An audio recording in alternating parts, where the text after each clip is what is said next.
like Tony Ricciardello was there. If he holds on to that position, he may well have the lead here. The West Aussie racing with so much speed. It is the curve of no, he's hit the wall. See that he blasts straight round the outside of the Audis. This is exactly what we saw Caruso do yesterday, but it's got away from Ricciardello. G'day everybody, Ran here, Sports Sedan TV, Sports Sedan podcast. Well, we had a big weekend of racing. So firstly, we went to Sandown Raceway for the Victorian Sports Sedans. And we started off with a 22-car grid, and by the end of it, we're down to like 10 or 11, unfortunately. Big Dean Cam was the man and was able to get 3 from 3. I think it was Jim Pollicina was second in all the races, and Francois Habib got a couple of thirds, but then Brett Dickey got third in the final race. Those two were going at it pretty hard, and made for some exciting racing. Through the pack, there was a bunch of Commodores and other stuff banging around, and it wasn't too bad. So hopefully, round 2 at Winton, we'll see a good grid. There are a few cars getting built. So keen to see what comes out in Victoria. Maybe I'll even get out there eventually. We also had combined sedans. Obviously, that is not completely sports sedans, so I don't always fully talk about that. But we had some sports sedans out the front, sort of top 7 or 8 cars in each race were sports sedans. So super good to see. Unfortunately, Angus Fogg had a big crash in the final race. He's okay, and they're fixing the car. Definitely was a pretty scary crash, so glad he's okay, and glad the car's okay as well, as in can be fixed. So he seems pretty adamant that he could possibly get it ready to do Touring Car Masters this weekend with supercars, and hopefully he will then turn it back into a sports sedan and run it at Tassie. Probably a notable mention is Mark Duggan in the Aston. He had a tyre go down in race 1 and was able to come back through the field in race 2. And in the final race, I believe he got second, didn't he? So great result for him and his new team. They've had a bit of a shuffle up in their team for this year. So it'd be great to see how he goes in the Nationals in Tassie. Which brings us to Tasmania. I'm still waiting on an entry list. I have been emailing the Nationals for this entry list and cannot get one yet. I'm assuming it's because they're still working it out. I may add it to this podcast, which I'm going to record over the course of today. So, because more information's coming in. So I just wanted to keep it fresh in my mind with those races on the weekend, and try and bring you as much information as I can. So far they have 22 to 24 cars. I'm not sure of what mix of mainland cars and Tasmanian cars that is. Obviously, we're all hoping that Brad Sheriff runs in the new Skyline. I really hope that the main guys are going over. I'm hearing different views or different opinions or different information whether the top mainland cars are heading over. I think it'll be extremely disappointing for the category if they don't. But, you know, I understand that finances, I'd say finances, let's be honest. That's the main thing that's going to get in the way. These are guys that have been racing for a long time, so they know how to have their car ready for round 1. So I don't believe anything like that. In saying that, getting parts these days is getting more difficult for a lot of the NASCAR motors. So that could also be a factor. So I'll try and bring you some more national news. If I edit it in and it's a bit clunky, that's why. It's because I've added it later. So as I said, I'm going to record this podcast in a few different sections over the course of the day, trying to find some more information. So Nationals round 1, from what I can tell, unfortunately looks like Tony Ricciardello, John Goulet with Jordan Caruso in the Audi, and Steve Tomasi in the Calibra are not going across, from what I can tell.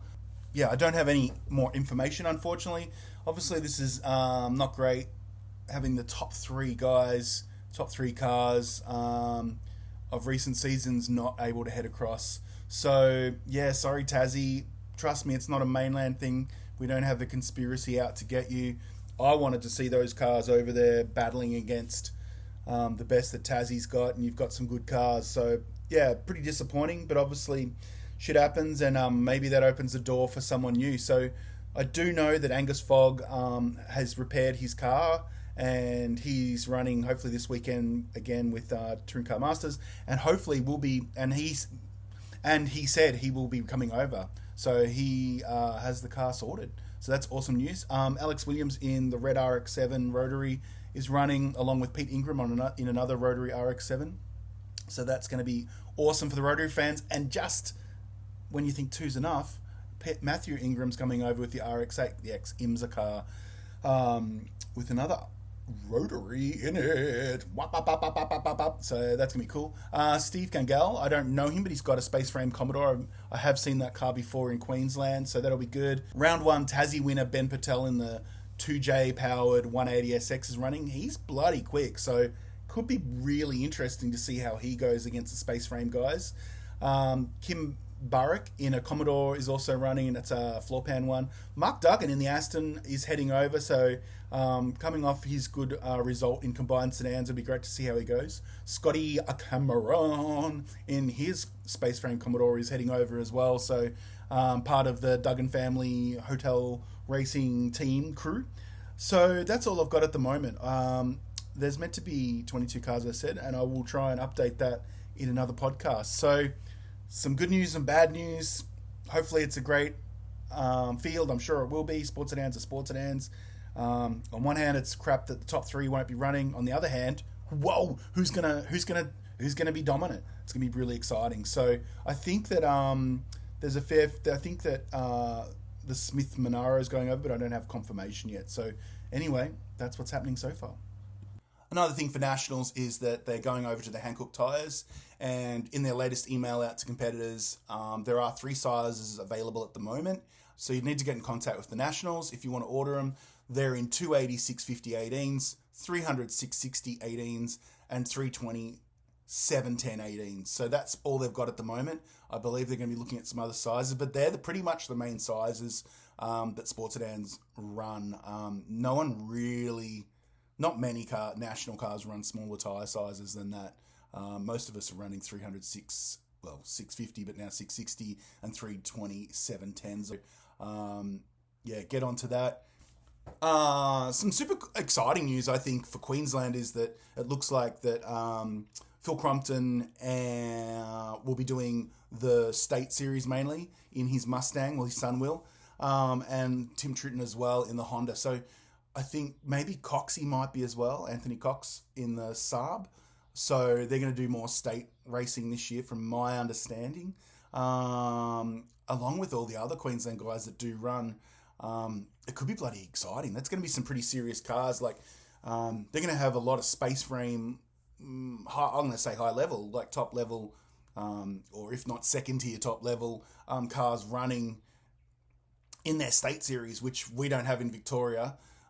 We sort of, besides Dean running and Graham Gillian, there's not a lot of space frame shit happening down here, unfortunately. A lot of Commodores. Don't know. People love those taxis down here in Melbourne. Hopefully that changes over time. We get more space frame cars. But anyway, Queensland looks like it's going to kick off. So I'm super excited. Hopefully there's someone covering it because I want to watch that shit. Be cool to see. Something that I want to quickly touch on was that I got a message from Nick Smith asking me to remove some information that I put up. I hadn't put up that information. So if you're going to listen to my podcasts or watch it on YouTube and then relay that information to someone else, make sure you're at least accurate. Nick and I are really good buddies, and he's building his new car and has some information he wants to keep to himself for now. Just because he's doing his thing, and I didn't release that information that he doesn't want released, and some clever humans who maybe need to clean their ears out heard it differently. So don't be dickheads, all right? Come on. Like, talk. It's a bit silly, okay? So give that a rest. I can't be fucked with it. So super excited for when Nick gets his new car built, and I'm keen to see how his current car goes. So stop doing the Chinese whispers shit, you friggin' idiots. So another thing I wanted to touch on after watching the Victorian State round, and it just sort of brought something to my memory, and that is, I suppose, driving standards and what we're really here for. So I think, in my opinion, obviously it's just my opinion, state level racing, I don't know, we're there for fun. We're there to enjoy ourselves. We want to be race drivers. Some of us want to be engineers. Some of us want to be race car builders, and we get to do those things. I suppose, I hate to say it, on an amateur level, some more professionally than others, obviously, and go out there and drive our race cars and have fun. Now, these cars are, what have we got? We're minimum 600 horsepower, up to 800 horsepower, 1,200 kilos. We're going, 280, 300 kilometers an hour, let's say 270, whatever. We're going bloody quick. There's still some weight there. We can cause damage to things. We can cause damage to ourselves. A lot of us are sitting right next to an engine with fuel lines and exhaust, and we're stuck in there. We're pretty tightly packed in there, and we're going door to door with other people who are amateurs as well. And I suppose, I don't want to name anyone because it's not really my place, and this is not a witch hunt. This is more just a reminder that this is meant to be fun. This is, you're not a professional race driver. I don't know if you realize that.